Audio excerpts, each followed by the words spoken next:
Yeah, so with the debut single obviously going down so well, and then obviously 2019 kind of happened, there's a lot of opportunities that followed that. How does such a positive initial reception kind of like affect your perception of the band and of the music? Hmm. As a bit of pressure, because I don't think any of us thought Sway was going to go down as well as it did. So yeah, there's a lot of pressure for the next couple of songs, but each song we release is like has received quite good. Like, Yeah, I don't mean, know yeah, how 'cause, like we received feedback and stuff from the same. Well, we got Sway played on BBC Radio Scotland and that sort of thing, and then we've had a similar response to the other singles like Take You There and Too Young to Know, that were played on BBC Radio Scotland as well. And although they're maybe not comparable in stream wise, like the response stuff when we play them live, it's been just as good. So, yeah. Yeah. And obviously, with the music that you have, you kind of balance these personal lyrics, like the upbeat, indie, kind of fuzzy guitars, kind of happier sounding.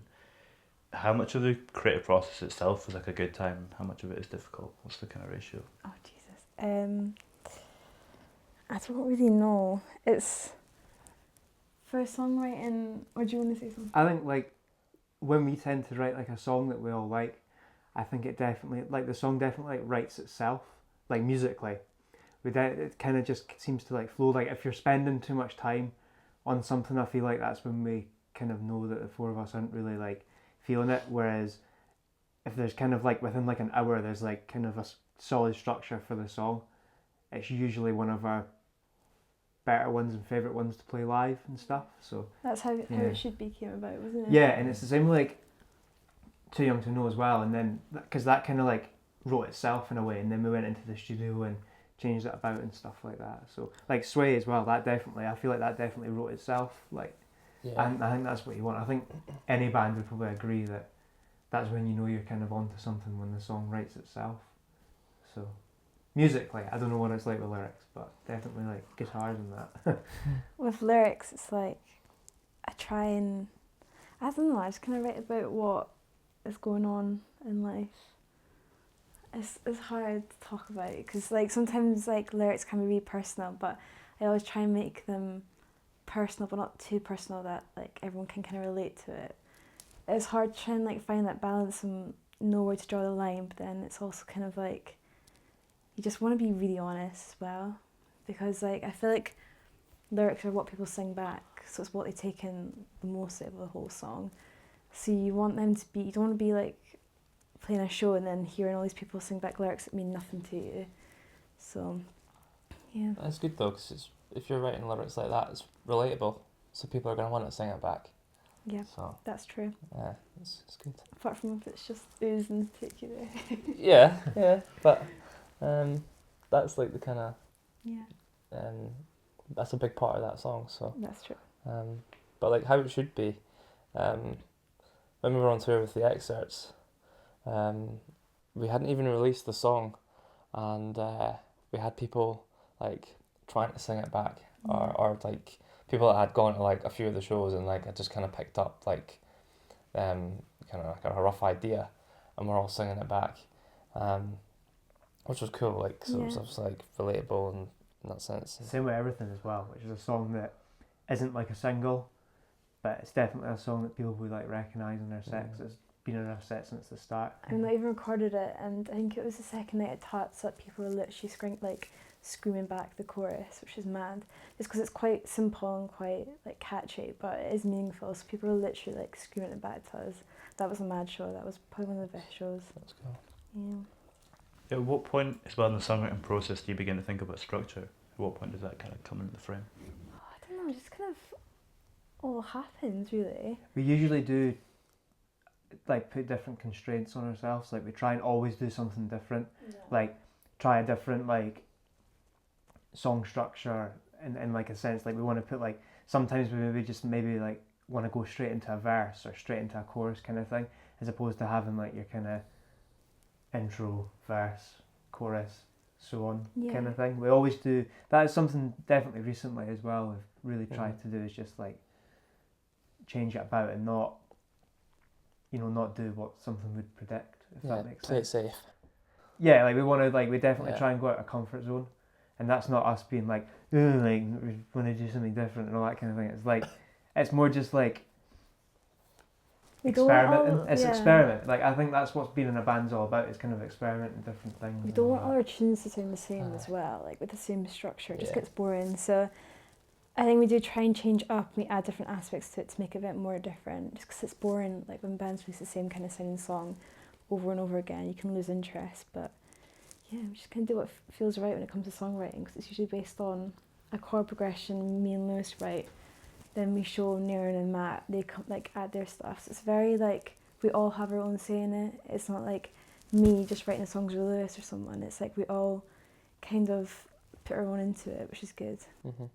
Plus, what we like necessarily might write might not be the final product. You know, we could go in the studio, and then it comes out completely different. Yeah. Because we found that with Too Young to Know, like the song that we went in with at the start came out completely differently. Just because like we had a chance to like hear it recorded and hear our parts and be like, actually, Natalie, we want to maybe change that, or change the way that we do that, or we want to put that there, you know, and vice versa. So, yeah, like there's a lot of thought goes into it. 'Cause that song's quite like not rushed, but we booked a date for the studio to try and motivate ourselves to write a new song. We were going to record one, but then we kind of just came up with Too Young to Know probably about a few weeks before recording. We're like, this is class. So then we brought it in. Scotty kind of helped just kind of round it off and like finish it. And then yeah, it's like really, really happy with the outcome of that song. So yeah. Probably my favourite out of the what you've put out. Oh, yeah. Nice. I'm interested by the title of it because it's quite kind of like an open phrase and you can take a lot of interpretation from it. Where did it come from? What does that title kind of mean to you? Oh, I think this song was like, I don't know for the boys, but for me, my angry song. Where it was like, because Sway's happy and Take You There is quite like a happy tune. But this one was like, yeah, this one was very much my, like, we can just thrash it on stage and it's like so much fun. But the lyrics are just kind of about, I don't know, at that time there was a lot of like people telling me what I should do in certain situations that were just pissing me off. And like almost making me feel, and it was all like older people as well, and it was like thinking like I'm too young to know what to do, and that's where the like name came from. But all the lyrics are just kind of based on you feeling very small and like patronised, and yeah, it's just about telling people that you do know what to do in situations.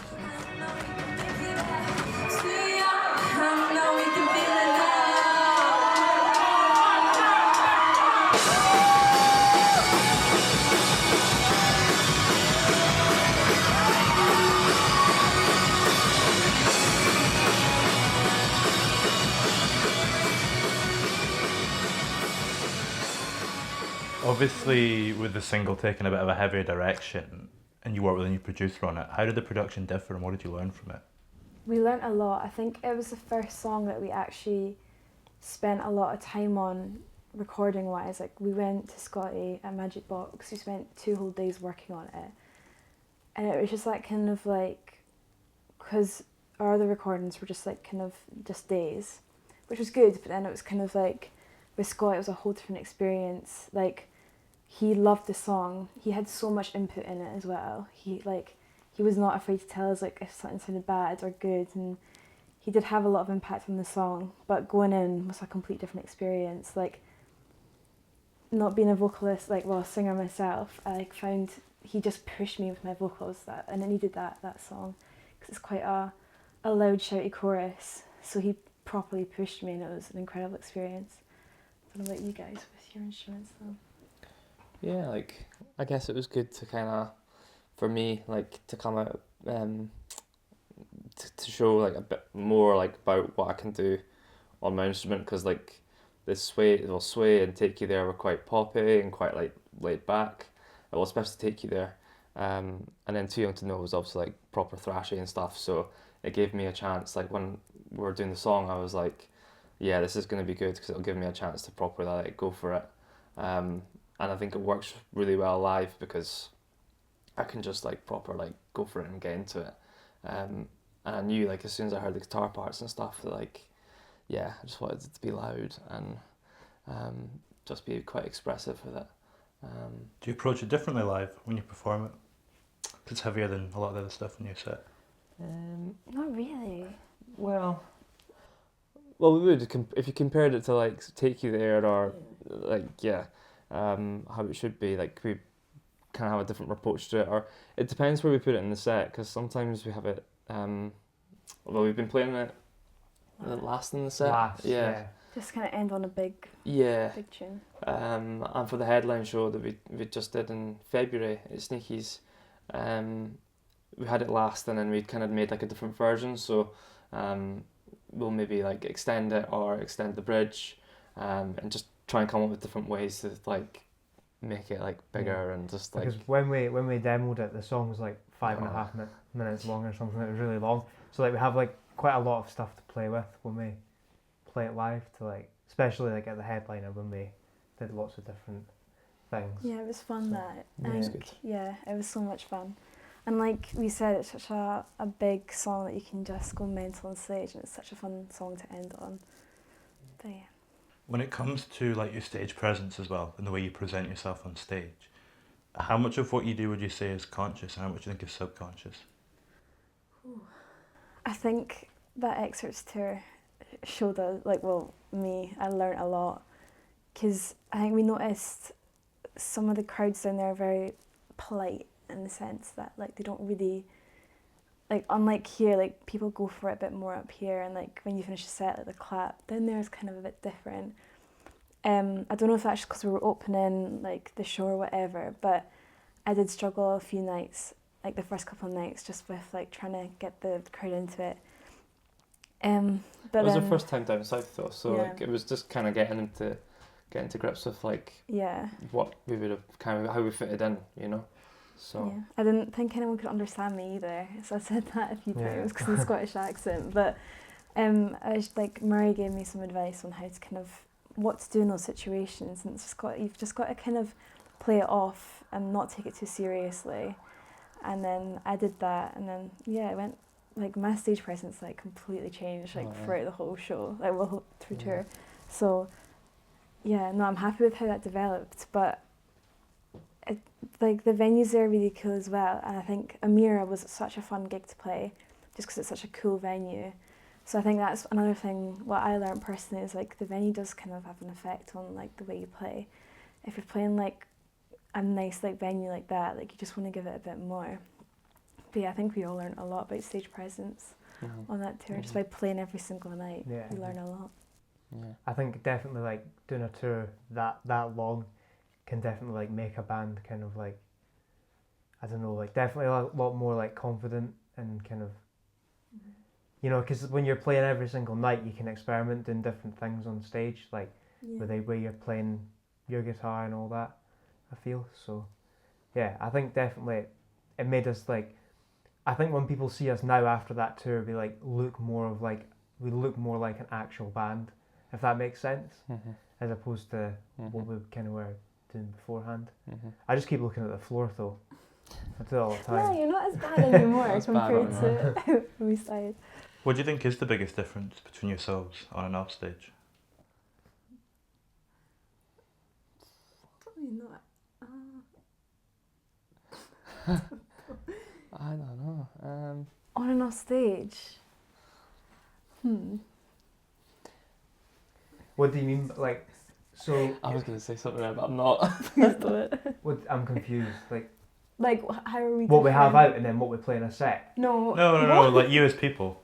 What's the biggest difference between yourselves as people on stage and then when you come off stage? I think we're still quite similar. Like, we don't put on this massive act or like fake act when we go on stage. Like, we literally go on stage, and like what you see is what you get really with us. It's like we don't, you know, like I'm not in the crowd in your face, because that's not like, I don't have the confidence for that. So, but I don't think there's much change like off stage to on stage really.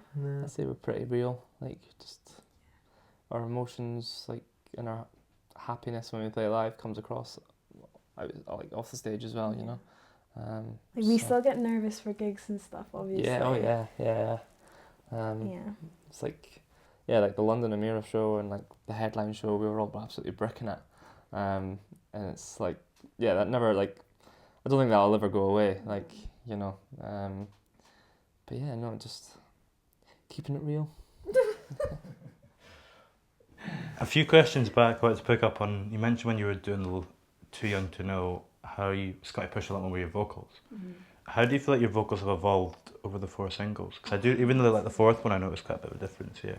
I think as well, it's another thing with working with Scotty, my voice is a bit more clearer, a bit more, I think for Sway, like, because I double tracked my vocals for Sway and Take You There and it worked for them when we recorded with Mark, but when we recorded with Scotty, I think Too Young to Know was very like, it's a punchy song and you want to hear the lyrics because they mean quite a lot, so that's why I just did one take of the vocals, and it's the same for How It Should Be.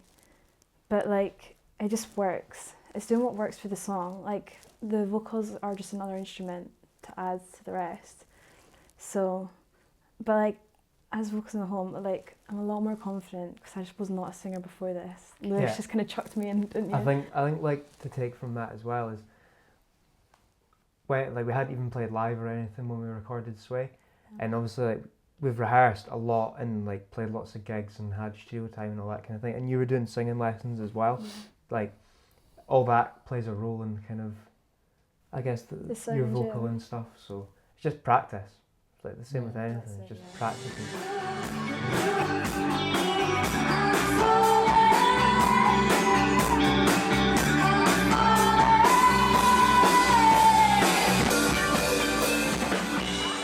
Yeah, obviously the artworks of the 4 singles, you know, they follow a pattern in the way they're presented and the way they're laid out. Have you noticed any other patterns emerging, you know, musically within the 4 singles? Yeah, so we spoke about this like earlier, and basically we got sent kind of the master back for How It Should Be, and we noticed that it was slightly different to what we had originally like Plan for the song. sent, I think, Yeah. originally, like sent the stems, because we had like this fade into the song, and then we got it back, and no, we didn't have the fade into the song, and then we got it back, and the fade into the song was there, and then we were kind of like, We're debating whether to keep it or not. yeah, because we've used it in every single song that we released, and then I think you made the point. You were like, it would be quite nice to have Yeah. that kind of collection of songs that have that artwork to maybe have the same intro where it all fades in. So we just went with it. Yeah. So But we're going to change it up. yeah, we're Yeah. gonna change it I up think now. for the next batch of songs, I guess it'll be like different. It's almost like Swim School Phase 2. Yeah, You yeah. gotta keep progressing and all Yeah. that kind of thing. And that like obviously the artworks and stuff, we're gonna change that and kind of start a clean slate with like design and that sort of thing. Because yeah, I think 4 was a good number to round it off. So yeah, it's good. Yeah. That's the only patterns I can really. Yeah, definitely. Kind of like in a year circle as well, Oh yeah, because there's like a week. I don't know what it it's was like. a day. Yeah. Yeah.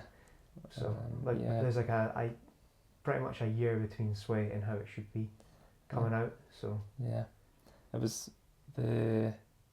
When did we release How It Should Be? Not the... it's the week before the headliner, which was the same day Sway came out. So it was like Yeah, just under a year. yeah, which was cool. We spoke a wee bit earlier on as well about the touring with the Xcerts. I'm interested, when you play your music, you know, night after night, that's the first time you've kind of done that. How does that affect the way that you hear it and the way that you perceive it? I think, like Lewis said, when you get that chance, because we've never had the chance to like play a set and then play it again, like about like 12 nights after. It's like, I think as well we're perfectionists. Like, we like the set to be like perfect, and not perfect, but to sound the best it can, basically. So like, it was quite a good way for us to be like, right, I'm going to try this the next night, and like kind of like just develop the way we played on stage and like the sound and like even our presence, like coming together, like just enjoying it a bit more. Like, it taught us so much, that tour, and we're like so grateful for it. But it definitely makes you think like, what would we sound like if we didn't have that tour? Because I think our sound completely changed, like, for that whole thing. I think we became better musicians as well. Yeah, definitely. because the Xcerts guys, they were saying like, yeah, when you go out on tour, like you're playing every night, you're playing the same set, like you're noticing your mistakes sometimes, so you have a chance, you have like maybe another 10 nights to fix that and like just get perfect at them. And so yeah, it taught us like it just like helped us a big like a lot musically, you know. So yeah. I've got one left to round it off with. That's In life, do you feel that it's more important to create or experience things? Oh my god, Alex, Both. that's a big question. I think they're both like equally as important. Like, Especially in the music industry as well. because if in terms of a band, if you're not creating, you can't experience. You know. So, Let's have this question prepared. I know. but it's true though. Like, Yeah. No, it's true. if you're not got any songs, you're not going to do a tour. Yeah. Yeah. You know? Experience everything, yeah. So, yeah. I think Both. it's the same with songwriting as well, and like, you know, working with a producer and stuff. If you haven't already created something, you can't experience the transition with working with someone.